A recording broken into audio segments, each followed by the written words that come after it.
Asyhadu an la ilaha illallah wahdahu la syarika lahu wa asyhadu anna Muhammad abduhu wa rasuluh. Amma ba'du, fa'uz billahi minasyaitonir rajim. Bismillahirrahmanirrahim. Assalamualaikum warahmatullahi wabarakatuh. Pembentangan hari ini adalah untuk memotivasikan umat Islam untuk berjihad demi kebangkitan dan kemenangan Islam. Oleh itu, tajuk yang saya akan sampaikan sebenarnya adalah berjudul Jihad Kebangkitan Islam. Diharapkan penerangan ini dapat memberikan pendedahan dan penjelasan sekaligus meluruskan kesalahfahaman umat Islam tentang konsep jihad. Pengertian jihad dari segi bahasa adalah berasal daripada kata jahadah ataupun jahdun yang bererti usaha. Jihad juga bererti daripada kata jahdun, iaitu kekuatan. Ini bermakna jihad bermaksud menggunakan segala kesungguhan, kekuatan, kesanggupan untuk mencapai jalan yang diyakininya tanpa mempedulikan cercaan ataupun permusuhan yang akan dihadapi. Dilakukan semata-mata untuk meraih kecintaan Allah SWT. Jadi berdasarkan definisi ini menunjukkan kepada kita bahawa setiap hari kita akan berjihad, iaitu berjihad menggunakan segala kesungguhan, kekuatan dan kesanggupan kita semata-mata untuk meraih kecintaan Allah SWT. Tapi sayangnya masyarakat sering mengaitkan atau menyempitkan makna jihad dengan jihad mengangkat senjata dan peperangan, terutamanya dalam proses kebangkitan Islam. Penyempitan ini dilakukan oleh kebanyakan para ulama Islam yang telah memomokkan kisah mengenai kemenangan Islam hanya akan berlaku ketika dunia menghampiri kiamat kubra melalui kedatangan Imam Mahdi yang akan membunuh semua orang kafir, mengalahkan negara-negara barat, menegakkan negara Islam, kemudian memerintah seluruh dunia. Kemudian para ulama ini juga mentafsirkan Nabi Isa AS masih hidup dan akan kembali ke bumi bagi membunuh Dajjal, babi dan mematahkan salib. Jelaslah sebenarnya hadis-hadis di atas adalah benar, tapi sayangnya para ulama lebih cenderung mentafsirkan secara fizikal, bukan secara spiritual dan kerohanian. Kekeliruan inilah yang menyebabkan apabila Hazrat Mirza Ghulam Ahmad AS mendakwakan diri sebagai Imam Mahdi dan Nabi Isa yang kedua, kira-kira 125 tahun yang lalu, beliau diejek, dimaki dan difitnah. Semua ini ialah kerana umat Islam lebih percaya kepada cerita-cerita yang bersifat fantasi para ulama daripada cerita yang bersifat realiti yang ada di depan mata mereka. Tanpa disedari, jika penafsiran ini mau terus diguna pakai, ini bermakna umat Islam akan terus berpecah, terus berbunuhan, berperang dan dibuli oleh kuasa-kuasa Dajjal sehinggalah di hujung dunia, di hujung nyawanya. Apakah ini nasihat agama Islam? Agamanya datang daripada Allah SWT? Apakah logik Allah SWT yang maha pengasih dan maha penyayang akan turunkan utusannya, iaitu Imam Mahdi, untuk melakukan keganasan dan pertumpahan darah demi memenangkan Islam? Takbir! Takbir! Ya Malaysia! Ya Malaysia! Takbirlah ulama Makki! Takbirlah ulama Makki! Takbir! Dan lebih berbahaya ialah penafsiran para ulama yang menggambarkan Imam Mahdi lebih hebat daripada Nabi Muhammad SAW kerana mampu mengislamkan dan memerintah seluruh dunia dalam masa yang singkat.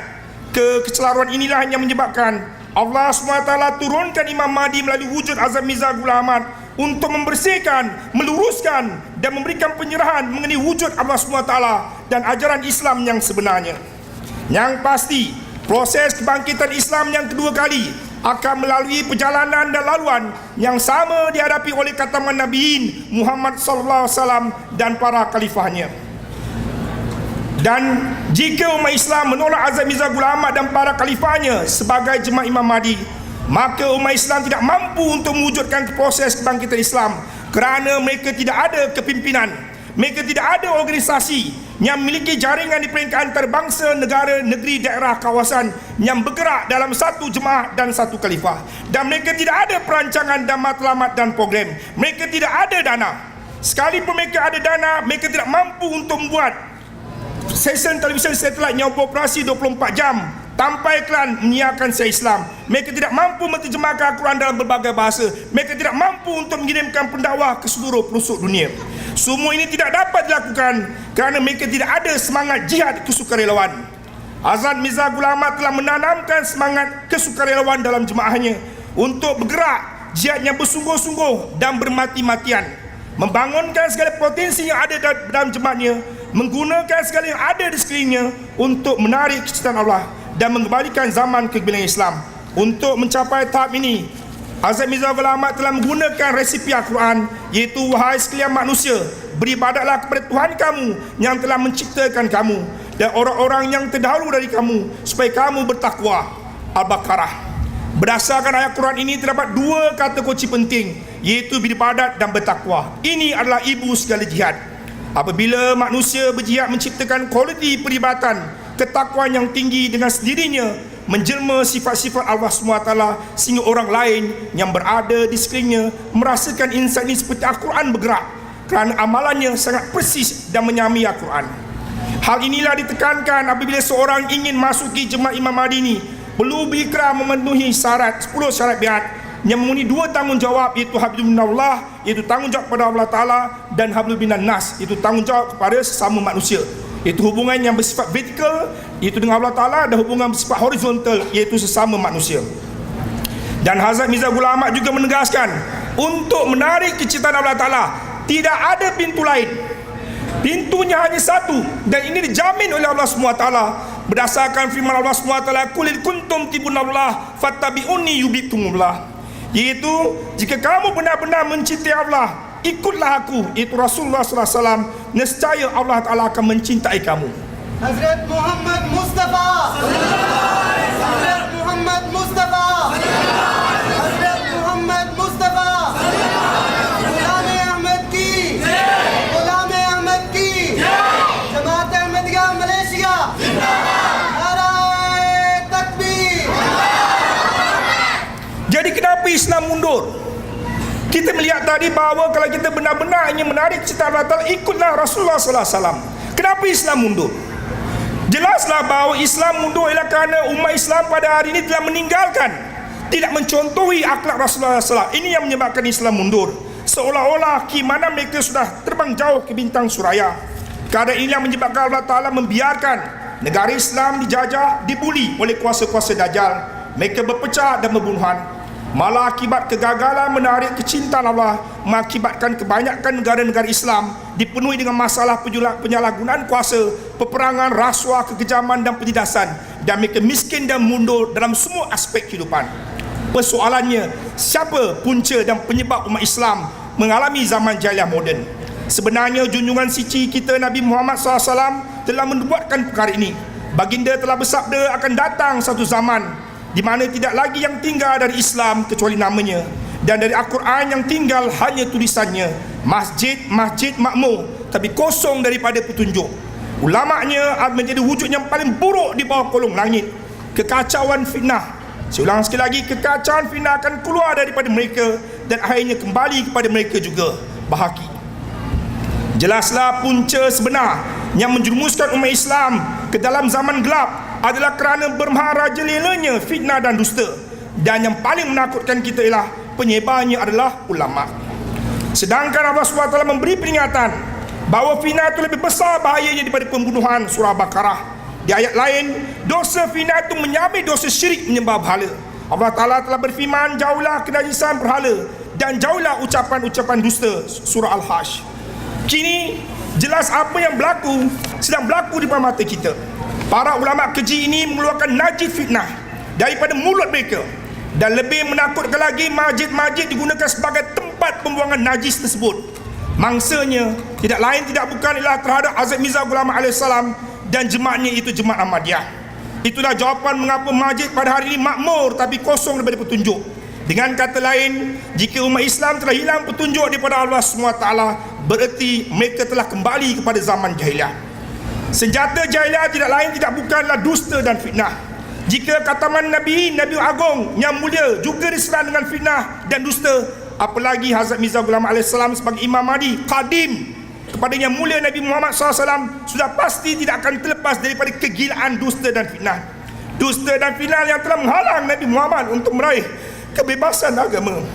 Baginda memohon kebebasan berdakwah, memberi penerangan mengadakan muzakarah dan berbincang untuk kebebasan untuk menuntut kebebasan beribadat dengan aman. Tapi beliau baginda telah dihalang dengan ugutan, peraturan, sekatan dan berbagai undang-undang. Inilah Muhammad Mustafa. Hazrat Muhammad Mustafa. Islam Ahmadiyyah. Islam Ahmadiyyah. Narai takbir. penguasa jahiliah juga dan juga ulama jahiliah juga mengeluarkan fatwa, siapa yang berpindah kepercayaan daripada jahiliah kepada Islam, mereka akan dibunuh. Jelaslah hukuman bunuh ini bukan datang daripada Islam. Hukuman bunuh ini adalah daripada ajaran jahiliah, tidak ada kena-mena dengan Islam, iaitu Tuhan yang Maha Pengasih dan Maha Penyayang. Adalah tidak masuk akal jika agamanya datang daripada Allah SWT yang Maha Pengasih dan Penyayang ini menjalankan hukuman seperti ini. Bagaimana kalau orang Kristian, orang Hindu, orang Buddha, orang terorisme, animisme mengeluarkan fatwa yang sama? Siapa yang keluar pada agama harus dibunuh. Apa akan jadi pada dunia ini?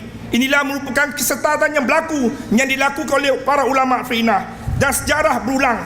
Fitnah dan dusta telah menjadi senjata di mana undang-undang dan fatwa berat dibuat untuk menyerang jemaat Imam Mahdi. Sedangkan beliau hanya khadim dan pengkhidmat kepada Nabi Muhammad SAW bagi mengenapkan janji Allah SWT mengenai kebangkitan dan kemenangan Islam kedua kali. Tetapi beliau difitnah membawa agama baru, syiar dan kitab baru. Perkara ini harus berlaku kerana junjungan suci kita telah menubuatkan umat Yahudi terpecah kepada 72 fikah, umat Islam akan terpecah kepada 73 fikah dan satu yang benar. Nombor ini bukannya menunjukkan tentang banyak, maksudnya 70 bukan macam tu, tapi menunjukkan terlampau banyak. Kalau Yahudi 72, Islam akan 73, tapi satu saja yang benar. Dan semua pihak mengaku mereka yang benar. Berdasarkan hadis Nabi ini memperlihatkan kepada kita 72 fikah akan bergabung menentang yang satu. Nubuatan Rasulullah SAW yang beribu tahun sempurna pada tahun 1974 apabila para ulama Islam yang berbeza mazhab sepakat untuk mengkafirkan satu kelompok, iaitu Jemaah Ahmadiyah yang didirikan oleh Hazrat Mirza Ghulam Ahmad AS. Alasannya, Jemaah Ahmadiyah itu memiliki kalimah yang berbeza, tidak menabikan Nabi Muhammad, tidak solat, kiblat dan naik haji ke kajian, memiliki Al-Quran yang berbeza, menghilangkan dan mengubah ke Al-Quran. Marah para ulama juga memfitnah Hazrat Mirza Ghulam Ahmad menafikan jihad. Mereka memperolok-olokkan pendakwan Hazrat Mirza Ghulam Ahmad sebagai Nabi Isa. Dan Hazrat Mirza Ghulam Ahmad telah menerangkan bahawa Nabi Isa yang kedua yang dijanjikan oleh Nabi Muhammad adalah bahasa kiasan, merujuk kepada seorang utusan Allah yang akan dibangkitkan dalam umat Nabi Muhammad untuk merealisasikan proses kebangkitan Islam.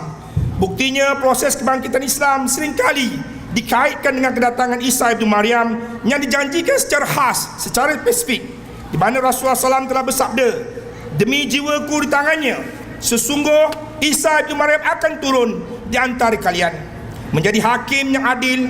Dia akan memecahkan salib, membunuh babi, menghabisi peperangan dan melimpahkan harta, dan tidak ada seorang pun yang mau menerimanya. Satu sujud akan lebih baik daripada dunia seisinya. Persoalannya tuan-tuan, mengapa Allah SWT harus mengutuskan utusannya yang menyamai Isa ibn Maryam dalam umat Nabi Muhammad? Allah SWT dalam Al-Quran sering mengutus utusannya apabila hambanya mula menjauh daripadanya dan melakukan kemungkaran. Jadi kenapa hakim yang adil? Kalau kita lihat, kerana dunia ini sudah ada, tidak ada keadilan lagi, keadilan sudah mati. Mengapa memecahkan salib? Inilah pelambangan bagaimana manusia sudah semakin syirik kepada Allah SWT. Kenapa membunuh babi? Manusia sekarang semakin hidup bergelombangan najis dosa. Kenapa harus menghabisi peperangan? Sebab dunia ini selalu berperang. Allah Ta'ala ingin wujudkan keamanan di dunia ini. Dan mengapa melimpahkan harta? Di sini bukannya harta dunia, tapi harta akhirat. Harta ini yang sedang diberikan oleh Jemaah Ahmadiyah, tapi banyak orang menolaknya, banyak orang memfitnah mereka.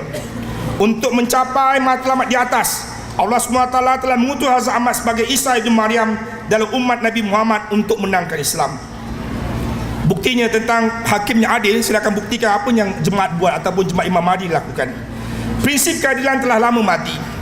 Buktinya negara-negara Islam berperang sesama sendiri, manakala negara-negara kuasa raksasa besar barat berteriak mengenai justice, tetapi mereka amalkan sikap double standard dan sering melakukan kezaliman. Sedangkan dalam Islam, prinsip keadilan sangat dijunjung tinggi.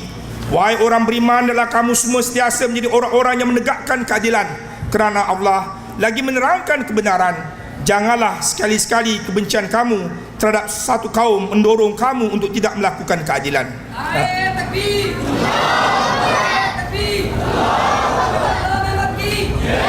Ulama maki. Ya Darul Aman. Ya Darul Aman. Saudara Malaysia. Naik takbir. Perjuangan menegakkan keadilan diteruskan oleh Khalifah kelima Jemaah Ahmadiyah Tuan Hazrat Mirza Masrur Ahmad Atau bin Nasir Aziz. Setiap kali Khalifah Jemaah Ahmadiyah memberikan ucap pertama di Parlimen, di seminar-seminar keamanan, seringkali yang ditekankanlah konsep absolute justice ataupun keadilan mutlak sebagai ramuan utama untuk wujudkan keamanan dan kemakmuran dunia. Tanpa keadilan, janganlah kita mimpi untuk menikmati kedamaian. Alhamdulillah, oleh kerana prinsip orang Ahmadi inilah yang telah menyebabkan masyarakat lebih mengenali Islam melalui Ahmadiyah, sehingga mereka mengatakan Ahmadiyah adalah Islam dan Islam itu adalah Ahmadiyah. Tuan-tuan dan puan-puan, kalau kita melihat pada hari ini kelompok Islam yang lain gagal memperlihatkan ajaran Islam yang sebenar. Mereka cakap lain tapi buat lain. Berbalik kepada ajaran Nabi Muhammad SAW telah dipraktikkan kembali oleh Hazrat Ahmad, sehingga jemaahnya terselah sebagai hakim yang adil kerana mengamalkan prinsip ensuring justice for all. Keadilan tidak akan dapat ditegakkan kalau dusta dan fitnah bermerajalela. Oleh kerana itu, dalam syarat bayat kedua, setiap Ahmadi Muslim harus berjihad memerangi dan mematikan amalan dusta. Jihad mematahkan salib. Dalam mematahkan salib, Jemaah Ahmadiyah berjihad dengan Al-Quran, iaitu menggunakan Al-Quran, mencetak Al-Quran, menterjemahkan Al-Quran ke dalam berbagai bahasa untuk memperlihatkan Islam sebagai puncak agama kepada manusia, membuktikan agama-agama lain telah banyak campur tangan manusia, terutamanya agama Kristian yang mempercayai Nabi Isa atau Yesus sebagai anak Tuhan. Perterjemahan ke dalam berbagai bahasa membolehkan bangsa-bangsa dunia dapat menikmati keindahan Al-Quran. Ramai orang Kristian di Afrika, Eropah, Amerika Latin serta Kepulauan Lautan Hindi dan Pasifik telah meninggalkan agama Kristian dan memeluk agama Islam melalui Ahmadiyah. Inilah jihad Ahmadiyah. Ironiknya, Ahmadiyah dituduh menghilang dan mengubah Al-Quran. Ini yang sangat jijik dan kotor, memperlihatkan betapa kotor dan jijiknya orang yang mereka-reka dan mengada-ngadakan fitnah ini. Mereka lah yang sebenarnya menghilangkan dan mengubah ayat Quran, bukannya Jemaah Ahmadiyah. Kerana Jemaah Ahmadiyah tidak pernah mengubah satu baris atau satu titik pun di dalam Quran terbitan Jemaah Ahmadiyah sehinggalah hari kiamat. Jemaah Ahmadiyah berjihad sesuai dengan perintah Quran. Berhujalah dengan hujah-hujah Quran menghadapi mereka dengan perjuangan yang besar dan bersungguh-sungguh. Surah Furqan ayat 52. Fitnah yang mendakwa pendiri Jemaah Ahmadiyah menghapuskan jihad sangatlah bertentangan dengan tujuan kedatangan beliau dan bertentangan dengan kehidupan beliau yang penuh dengan jihad perjuangan, yang mana seluruh hidup beliau dikerahkan demi membela Islam, demi pentadbir Islam. Di masa ayatnya, beliau telah melancarkan satu jihad agung mendukung Islam dalam melawan serangan-serangan bahaya yang dilakukan oleh Hindu dan Kristian. Dalam pemecahan salib, beliau telah berhasil menghancurkan propaganda menyesatkan yang dilakukan oleh orang-orang Kristian yang telah meruntuhkan bangunan batil Trinitas dengan menggunakan dalil-dalil dan argumentasi yang jelas. Sememangnya proses kejayaan Kristian pada hari ini adalah hasil kerja keras pihak gereja dan golongan mubalik Kristian yang sanggup meninggalkan tanah air merantau ke seluruh pelosok dunia. Pada akhir abad ke-19, berbagai kelompok penganut agama Kristian amat aktif dalam mengembangkan agama Kristian, terutamanya di tanah jajah mereka. Kisah ini diterangkan dalam buku World Christian Encyclopedia karya David B. Barron pada tahun 1982 yang mengatakan di antara tahun 1815 sehingga 1914 merupakan abad agung penyebaran Kristian ke seluruh dunia. Narai takbir. Hazrat Muhammad Mustafa. Hazrat Mirza Ghulam Ahmad ki. Indi maka. Ya Masrur. Qadim li alam ki. Sirana Rai Mola. Qadim li Malaysia. Kini perjuangan mematahkan salib diteruskan oleh Khalifah yang kelima, iaitu Hazrat Mirza Masrur Ahmad, dengan mengirim para mubalik ke negara-negara barat yang kebanyakannya melambangkan tiang salib. Malah para mubalik Ahmadiyah dikirimkan ke benua Afrika, Amerika Latin dan kepulauan kecil untuk mematahkan salib kerana di sanalah telah mengakar kukuh markas Kristian. Di situlah mubalik Ahmadiyah berdakwah dengan gigih beri dalil bahawa Yesus telah wafat dan tidak akan kembali ke bumi. Dalil ini telah mematahkan atau mematikan akidah orang Kristian.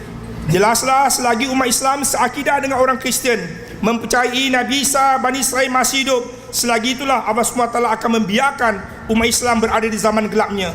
kerana akidah mereka seolah-olah mengiyakan bahawa Nabi Isa itulah anak Tuhan. Jihad mematahkan salib diteruskan dengan jihad membina masjid. Ini merupakan jihad yang besar kerana memerlukan pengorbanan harta, wang, masa dan tenaga kepakaran untuk membina masjid. Semua masjid Ahmadiyah didirikan hasil pengorbanan dan sumbangan ahlinya. Tidak ada satu sen pun daripada mana-mana kerajaan dan organisasi. Masjid adalah lambang kebesaran Islam dan merupakan kubu untuk mematahkan salib tanpa mematahkan hati penganut agama Kristian. Saya ulang sekali lagi, kita patahkan salib tanpa mematahkan hati penganut agama Kristian, kerana kita berjihad ataupun kita bertablik dengan penuh kasih sayang. Bukannya seperti yang kita lihat bagaimana Huzur dalam bidang Aziz menegur orang-orang Ahmadi yang bertablik di YouTube, bertablik di mana-mana di media sosial, tapi menggunakan cara yang kasar. Huzur menasihatkan lebih baik jangan buat bertablik kalau menggunakan bahasa yang kasar ataupun menggunakan bahasa yang kesat. Banyak gereja telah dibeli dan ditukarkan menjadi masjid, terutama di Amerika Syarikat. Matahari Islam sedang diterbitkan oleh Jemaah Ahmadiyah di barat. Kepanasan matahari ini yang membakar dan akan mematahkan salib melalui dakwah menawan hati dan pemikiran. Bayangkanlah tuan-tuan, jika bangsa Dajjal ini dimatikan kedajalannya, ditarbiah menjadi pengikut Nabi Muhammad yang sejati, Islam akan menamatkan akhir zaman gelapnya menuju zaman kebangkitan, kerana bangsa inilah bangsa yang menguasai politik, ekonomi dan sosial. Jika mereka menjadi pengikut Nabi Muhammad SAW, maka dunia akan menyaksikan langit dan bumi baru. Jihad membunuh babi. Jemaah Ahmadiyah berjihad membunuh babi, itu sifat babi, kerana sebahagian penduduk dunia telah menganggap bahawa amalan dan gaya hidup Dajjal mesti dicontohi untuk ingin mencapai kejayaan, kekayaan, kebebasan dan kenikmatan hidup. Dajjal bukanlah raksasa, tapi adalah kuasa-kuasa barat yang menguasai sains dan teknologi dan menjadi tuan dalam semua bidang ketenteraan dan ekonomi, dan menjadi mangster dalam bidang hiburan. Mengapa saya katakan mangster? Kerana mereka telah merosakkan generasi kita dengan sifat kebabian, iaitu kehidupan bergelombangan najis dosa, iaitu amalan merokok, minum arak, dadah, seks bebas, hubungan sejenis, kecurangan rumah tangga, rasuah menjadi amalan rutin dan biasa. Inilah sifat babi atau kedajalan yang diperangi oleh Jemaat Imam Mahdi. Alhamdulillah, Jemaat Imam Mahdi menggunakan senjata Dajjal, iaitu teknologi mereka, dengan memperkasakan jihad kerohanian, menggunakan TV satelit, laptop, komputer dan smartphone untuk mendengar ceramah dan pesan-pesan serta nasihat-nasihat khalifah untuk memerangi, membunuh sifat babi dan kedajalan yang mengganas merancuni pemikiran generasi pada hari ini. Seterusnya ialah jihad membunuh babi itu melalui solat. Jihad yang mampu membunuh sifat babi ialah memerangi segala dosa, kemungkaran, najis kemungkaran dosa, ialah jihad mendirikan solat. Mungkin orang-orang di luar jemaat akan keheranan dan mengejek bagaimana solat dikatakan mampu untuk bangkit dan menangkan Islam. Sebenarnya, ketakwaan hakiki ialah apabila kita dapat menyerahkan ataupun mengabdikan diri kita kepada Allah SWT, iaitu kita menjadi milik Allah SWT. Dan apabila kita menjadi milik Allah SWT, sebenarnya nanti Allah SWT